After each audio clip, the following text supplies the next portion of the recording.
कुछ आप हम लोग इसमें पढ़ते हैं साइंस में। तो चलिए आज हम लोग पढ़ लेते हैं दाब के बारे में। दाब के बारे में लिखो मत, पहले समझो। दाब को अंग्रेजी में बोला जाता है प्रेशर। तो दाब बराबर होता है बल बटे होता है क्षेत्रफल। बल बटे होता है क्षेत्रफल। ये जो बल को बोला जाता है फोर्स बोला जाता है और क्षेत्रफल को बोला जाता है एरिया।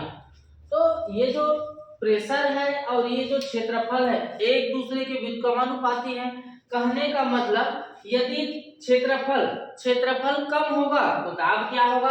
ज्यादा होगा। और क्षेत्रफल ज्यादा होगा तो दाब क्या होगा? कम होगा। तो यहाँ से क्या क्या प्रश्न पूछा जाता है? एक तो दाब मापने का कोई ना कोई यंत्र होगा। तो दाब मापने के यंत्र का नाम है बैरोमीटर। किस नाम से जाना जाता है इसको? बैरोमीटर। और दाब मापने की कोई ना कोई इकाई है। तो दाब मापने की इकाई को बोला जाता है पास्कल। क्या बोला जाता है? पास्कल। अब यहाँ से दाब के बारे में कुछ उदाहरण पूछे जाते हैं। उदाहरण जैसे कि सुनो, आपको लिखना है दलदल में फंसे व्यक्ति को लेट जाने की सलाह दिया जाता है। क्यों? कोई व्यक्ति दलदल में फंस रहा है, ऐसे दलदल में फंस रहा है तो दलदल में फंसे व्यक्ति को लेट जाने की सलाह दिया जाता है। उसको बोला जाता है लेट जा काफी। तो दलदल में फंसे है व्यक्ति तो उसका एरिया कम है। तो एरिया कम है तो दाब क्या है? ज्यादा होगा। तो व्यक्ति जल्दी डूबेगा और क्या हो जाएगा? मरेगा। और वही व्यक्ति दलदल में फंस के यदि लेटने की कोशिश करेगा तो उस स्थिति में उसका एरिया क्या हो जाएगा? बढ़ जाएगा। तो दाब क्या हो जाएगा? कम हो जाएगा। तो यही कारण है। अब प्रश्न क्या रहेगा सुनो, दलदल में फंसे व्यक्ति को लेट जाने की सलाह दिया जाता है। क्यों? क्योंकि लेटने से उसका एरिया बढ़ेगा और दाब क्या हो जाएगा? कम हो जाएगा। तो उत्तर क्या है? एरिया बढ़ेगा और दाब क्या हो जाएगा? कम हो जाएगा। ये बात समझ में आया? लेकिन ऐसा नहीं होगा। आप किसी को दलदल में फंसे हुए देखोगे तो तुरंत वीडियो बनाओ, ये व्यक्ति अमुक व्यक्ति दलदल में फंसा है, और उसको कोई सलाह नहीं दोगे, रस्सी उससे खींचने का कोई काम नहीं करोगे। दूसरा इसका उदाहरण, कील का एक सिरा नुकीला बनाया जाता है। क्यों? कील देखे हो कांटी, एक सिरा ऐसे नुकीला होता है, एक सिरा चपटा होता है। तो नुकीला इसलिए बनाया जाता है ताकि एरिया कम हो। और एरिया कम हो तो इधर से प्रेशर दोगे तो अधिक गहराई तक जाएगा। तो कील का एक सिरा नुकीला बनाया जाता है। क्यों? तो इसका भी उत्तर होगा दाब कम होगा। एरिया कम होगा तो दाब क्या होगा जी? अधिक होगा। या फिर और उदाहरण से इसको कुछ भी उदाहरण पूछे तो समझो, एक लड़के के दोनों पैर में, एक पैर में लड़की को खड़ा करते हैं, एक पैर में लड़का को खड़ा करते हैं। लड़की का वजन मान लेता हूं मैं 40 किलो और लड़के का वजन मान लेता हूं 60 किलो। लड़का जूता पहना है 60 किलो वाला और लड़की 40 किलो वाली सैंडल पहनी। किसका ज्यादा दर्द होगा? लड़की का, क्योंकि वो क्या पहनी है जी? सैंडल। और उसका एक सिरा क्या है? नुकीला है। एरिया कम है तो दाब क्या हो जाएगा? ज्यादा। तो यहाँ पर उदाहरण पूछा जाए तो उदाहरण में याद कर लेना, उत्तर हमेशा अधिकांश बार वही होगा। एरिया कम होगा तो दाब क्या होगा जी? ज्यादा होगा। यही प्रश्न पूछे जाएंगे। अब इसमें ये जो बैरोमीटर का पाठ्यांक होता है, यहाँ से और क्या प्रश्न पूछा जाता है तो सुनो, ये जो बैरोमीटर का पाठ्यांक होता है, बैरोमीटर का पाठ्यांक के बारे में क्या क्या प्रश्न पूछा जाता है। तो ये जो बैरोमीटर के पाठ्यांक का इसका उपयोग करते हैं, ये जो मौसम वैज्ञानिक इसका उपयोग करते हैं। तो तीन कंडीशन तो पहले जानना है। बैरोमीटर का पाठ्यांक बैरोमीटर का पाठ्यांक सबसे पहले जानना है। बैरोमीटर का पाठ्यांक अभी याद भी करना है इसको ना। बैरोमीटर का पाठ्यांक अचानक नीचे गिरे तो किसका संकेत है? बैरोमीटर का पाठ्यांक धीरे धीरे नीचे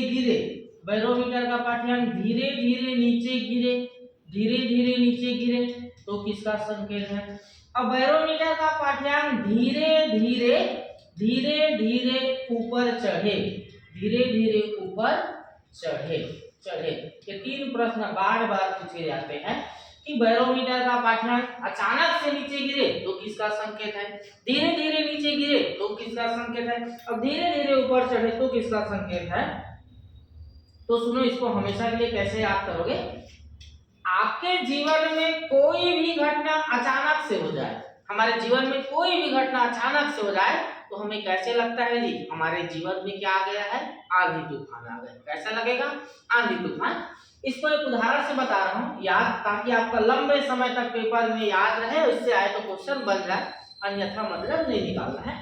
मान लेते हैं किसी व्यक्ति का, किसी लड़के का, लड़की का उदाहरण नहीं दे रहा हूं मैं, लड़के का, किसी लड़के के जीवन में अचानक से ब्रेकअप हो जाए, अचानक से ब्रेकअप हो जाए तो उस लड़के को लगता है कि उसके जीवन में क्या आ गया है, आंधी तूफान आ गया है। क्या आ गया है, जैसा लगता है आंधी तूफान आ गया है, आंधी तूफान आ गया है। और यदि धीरे धीरे ब्रेकअप हो, धीरे धीरे बातचीत बंद हो, तो वो लड़का क्या करेगा, तड़प तड़प के इस दिल से आंख निकलता है वाला रोएगा, वर्षा होगा, आंख से वर्षा निकलेगा। अब धीरे धीरे सब चीज बढ़िया रहे, धीरे धीरे ऊपर चढ़ेगा तो उसको लगेगा मौसम साफ है। क्या लगेगा, मौसम साफ। तो ये जो बैरोमीटर का पाठ्यांक यदि अचानक से नीचे गिरे तो किसका संकेत है जी, आंधी तूफान का संकेत है। धीरे धीरे नीचे गिरे तो किसका संकेत है, वर्षा का संकेत है। और धीरे धीरे ऊपर चढ़े तो किसका संकेत है, मौसम साफ का। तो ये जो उदाहरण बताया हूं उसको ऐसे याद रख लेना कि यदि किसी के जीवन में अचानक से ब्रेकअप हो जाए तो उसको जीवन को क्या लगता है, आंधी तूफान। ये हकीकत है ना, इसको ऐसा रिलेट करना है कि जीवन में यदि ब्रेकअप हो जाए तो लगेगा सब चीज खत्म, आंधी तूफान। अब धीरे धीरे ब्रेकअप होगा तो रोते हैं लोग, कई लोग रोते हैं, कई लोग सुसाइड भी कर लेते हैं। अब धीरे धीरे सब चीज बढ़िया रहे तो उसको क्या लगता है, मौसम साफ लगता है। समझ में आया।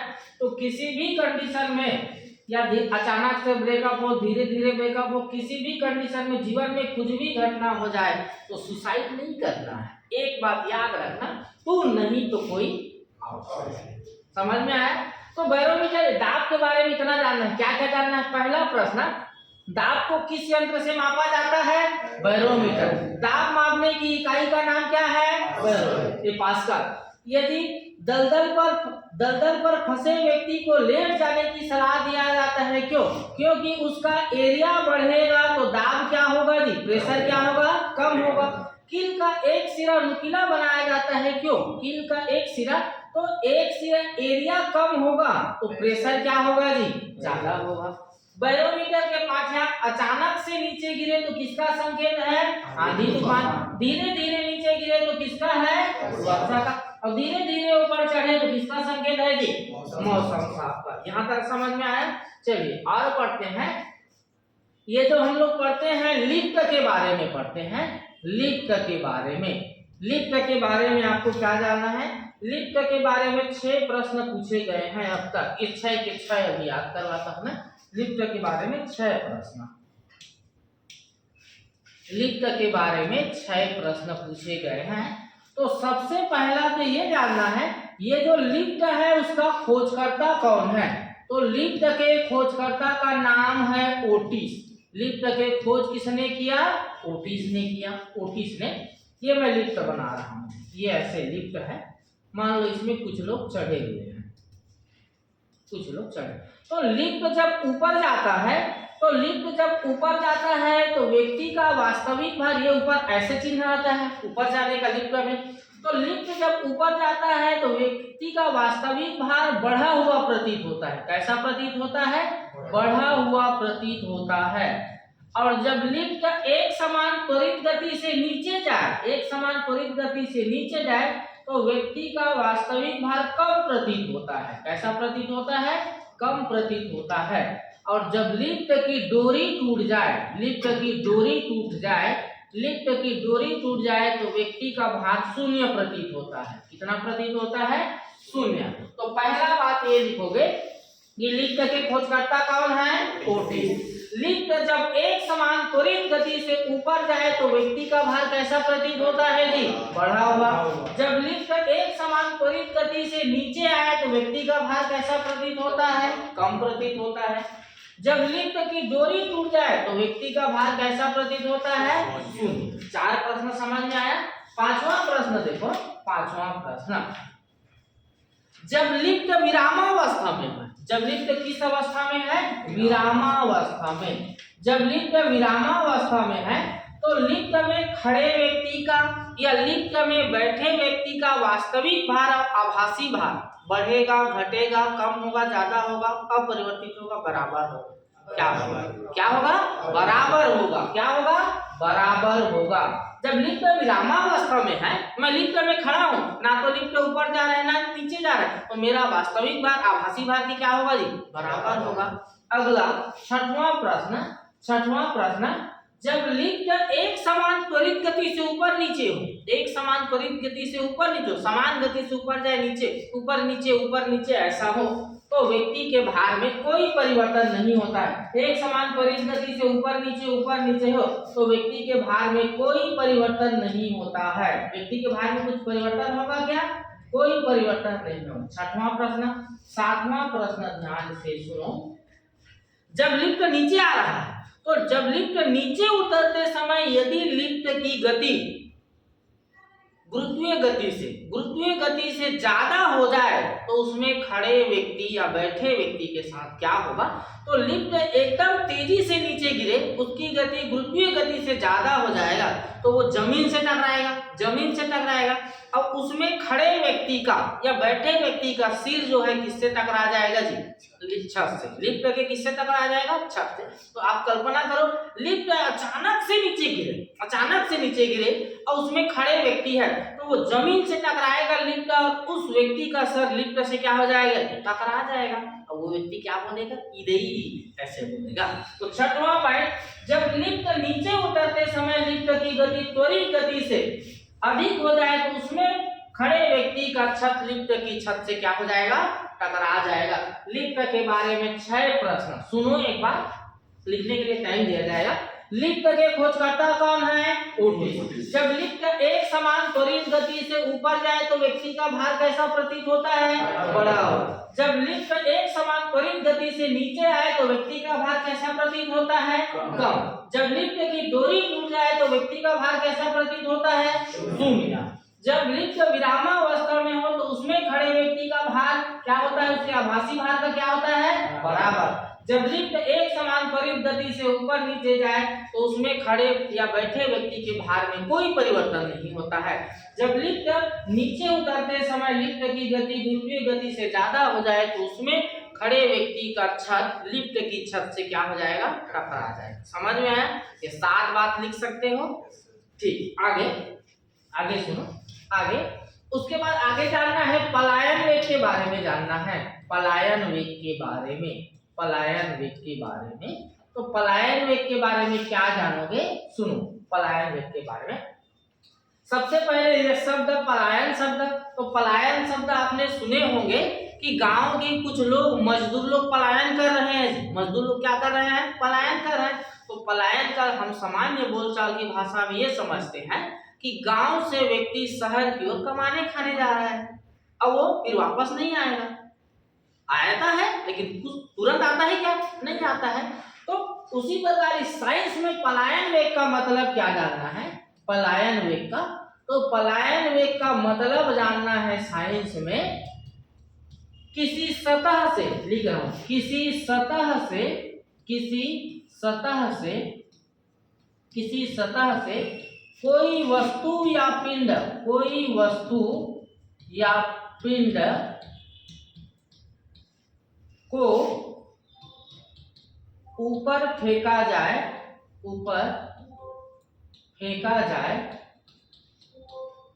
तो वह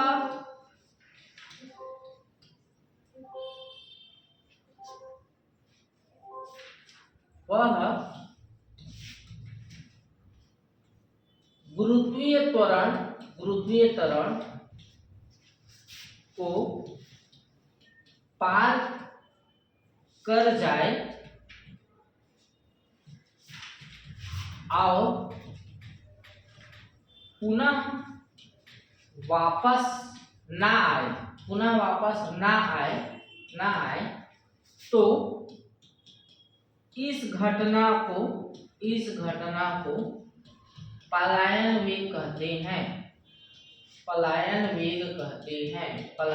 कहते हैं। तो सुनो, पलायन वेग क्या है कि किसी भी सतह से, मान लो मैं पृथ्वी पर हूं, तो पृथ्वी की सतह से इस मार्कर को मैं ऊपर फेंकूं तो ये मार्कर गुरुत्वीकरण को पार कर जाएगा, अब पुनः वापस पृथ्वी पर नहीं आएगा, तो इस घटना को हम कहेंगे पृथ्वी का पलायन वेग। यदि सूर्य की सतह से मैं किसी वस्तु को ऊपर फेंकूं अब वह पुनः सूर्य पर वापस न आए तो उस घटना को क्या कहेंगे, सूर्य का पलायन वेग। यदि मैं चंद्रमा की सतह पर जाकर किसी वस्तु को ऊपर फेंकूं और वो वापस ना आए तो उस घटना को क्या कहेंगे, चंद्रमा का पलायन वेग। तो तीन चीजों के पलायन वेग के बारे में जानना है आपको। सबसे ज्यादा बार पूछा गया है पृथ्वी का पलायन वेग। तो सबसे पहले पलायन वेग का परिभाषा, किसी सतह से कोई वस्तु या पिंड को ऊपर फेंका जाए तो वह गुरुत्वीकरण को पार कर जाए अब पुनः वापस ना आए तो इस घटना को क्या कहते हैं, पलायन वेग। तो तीन चीज का पलायन वेग जानना है। पहला, सूर्य का पलायन वेग क्या है ये जानना है। तो सूर्य का पलायन वेग है 42 किलोमीटर प्रति सेकेंड। कितना, 42 किलोमीटर प्रति सेकेंड। यदि आप एक सेकेंड में सूर्य की सतह से किसी वस्तु को इतना रफ्तार में फेंकोगे कि वो 42 किलोमीटर जाए तो वह पुनः वापस सूर्य पर नहीं आएगा। तो ये सूर्य का पलायन वेग कितना है, 42 किलोमीटर प्रति सेकेंड। सबसे ज्यादा बार पूछा गया क्वेश्चन है पृथ्वी का पलायन वेग, क्योंकि हम पृथ्वी पर रहते हैं इसलिए इसको पृथ्वी का पलायन वेग है 11.2 किलोमीटर प्रति सेकेंड। यदि मैं यहाँ से पृथ्वी की सतह से खुले आसमान में किसी वस्तु को इतना रफ्तार में फेंकूं कि वो एक सेकेंड में 11 किलोमीटर से अधिक जाए तो वह वापस नहीं आएगा, तो ये कहलाएगा पृथ्वी का पलायन वेग। और तीसरा पूछा जाता है चंद्रमा का पलायन वेग। तो चंद्रमा का पलायन वेग होता है 2.37 मीटर पर सेकेंड, या एक बार इसका उत्तर दिया है 2.4 मीटर पर सेकेंड। तो यहाँ पर आपको क्या याद रखना है, सूर्य का पलायन वेग 42 किलोमीटर प्रति सेकेंड में है, पृथ्वी का पलायन वेग 11.2 किलोमीटर प्रति सेकेंड है, लेकिन चंद्रमा का पलायन वेग, चंद्रमा नजदीक है जी, तो इसका किलोमीटर में नहीं बल्कि किसमें है, मीटर में है। ये बात को याद रखना है कि चंद्रमा का किसमें है, मीटर में है, बाकी इन दोनों का कितना है, किलोमीटर में। तो पलायन वेग के बारे में तीन प्रश्न जानने हैं। सबसे पहले परिभाषा, किसी सतह से किसी वस्तु या पिंड को ऊपर फेंका जाए तो वह गुरुत्वीकरण को पार कर जाए और पुनः पृथ्वी पर पुनः उस सतह पर वापस ना आए तो उसको पलायन वेग कहते हैं। सूर्य का पलायन वेग 42 किलोमीटर प्रति सेकेंड, पृथ्वी का पलायन वेग 11.2 किलोमीटर प्रति सेकेंड, और चंद्रमा का पलायन वेग होता है कि चंद्रमा का पलायन वेग होता है 2.37 मीटर प्रति सेकेंड, या ये 2.37 किसके नजदीक है जी, 2.4 मीटर पर सेकेंड। 2 मतलब कि चंद्रमा पर किसी वस्तु को 2 मीटर मतलब 2.5 मीटर, यदि आप एक सेकेंड में 2.5 मीटर फेंक दिए तो वह वापस चंद्रमा पर नहीं आएगा। यदि पृथ्वी की सतह से किसी वस्तु को एक सेकेंड में 11 किलोमीटर से अधिक रफ्तार से फेंक दिए तो वापस नहीं आएगा, और सूर्य की सतह पर कितना है, 42 किलोमीटर प्रति सेकेंड। तो आज हमने पढ़े दाब के बारे में। दाब के बारे में जितने भी प्रश्न पूछे जाते हैं कवर हो गए। लिफ्ट के बारे में जितने भी प्रश्न पूछे जाते हैं वो हो गया। पलायन के बारे में जितने भी प्रश्न पूछे जाते हैं वो इतने में पूरे पर्याप्त है। तो इतने को लिखना है, याद करना है, कुछ भी समझ में नहीं आए तो और पूछना है। आज के लिए इतना ही। जय हिंद।